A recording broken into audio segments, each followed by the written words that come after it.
ito naman yung variables and data types. Okay.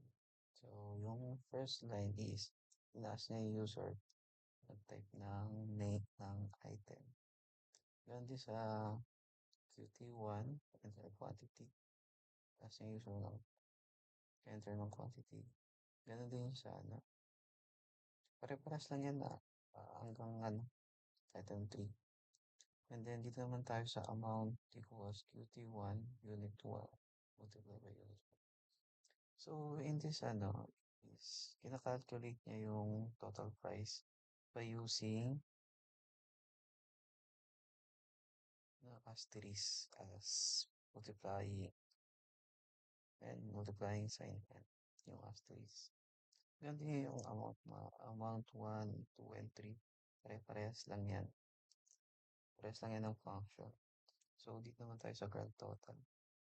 So, grand total equals amount 1 plus amount 2 plus amount 3 is, hinaan niya lang yung tatlo na yan or, hinaan niya lang yung tatlo na yan.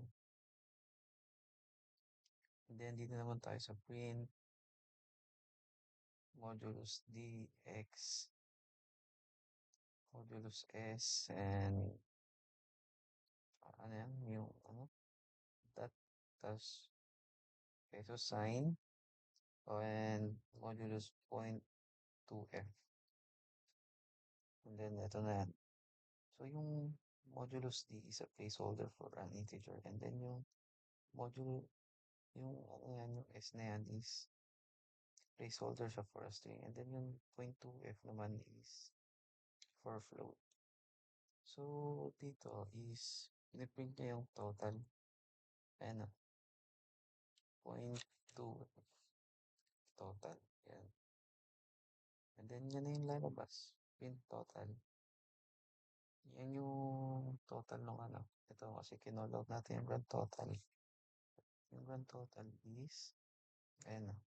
Kasi summary niya. Okay, kasi amount 1, amount 2, amount 3. So, yun yan. Ito yung lalabas. Example ng output yan. So, dito naman tayo sa salary calculator. So, yung first line dyan is, inaas niya yung name ng employee or user. And then, basic pay, underscore pay float. Inaas niya yung user and then, kaya may float kasi for decimal number. And then, ganun yung OTRs, and then yung OT rate, and then yung OT pay. Yung OT pay is, na-calculate niya yung total pay just from the overtime. And then yung gross pay naman is, gross pay equal basic pay plus OT pay. And then, kina-calculate niya dito yung the gross pay, which is the total money earned before any taxes are taken out. And then, dito naman tayo sa tax, underscore deduction equals gross underscore pay times 0.12. Then, kinakalculate niya dito yung tax. And it takes the total gross pay and multiplies it by 0.12, which is as the same as a 12% tax. So, dito naman tayo sa sa net pay equals gross hashed as underscore pay minus tax deduction. So, ito yung final yung net pay is employee actual gets the keep after the tax is subtracted. So, dito naman tayo sa printf grocery. So, yung f dyan is a f strings. And then, yung curly bracket, curly braces is you can put variables right inside the curly braces. Then yung point 2f is para maging decimal yung output. Pwede siya sa decimal.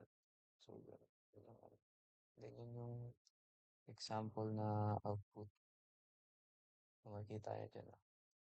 yung dot tas 00. Kasi nilagyan natin siya ng 2F. Kaya ganun. So, dito naman tayo sa online shopping cart.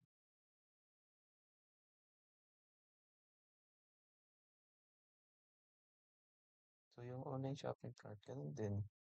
Mag-i-input ka lang ng ano, student ID, full name, section, tapos yung score mo. Naka-float siya kasi may ano siya eh, grade siya eh. Kung ano yung grade mo sa subject na yun, yun. Tapos yung final average, parentheses, double parentheses, score, score 1 plus score 2 plus score 3. Ina-add niya lang yung tatlong yan. Tapos, i-divide niya sa 3. So, dito naman tayo sa ano, print. Yung print yan is call out mo yung una, i-call out mo yung student ID, then yung student name para lumabas yung student name, and then yung student section.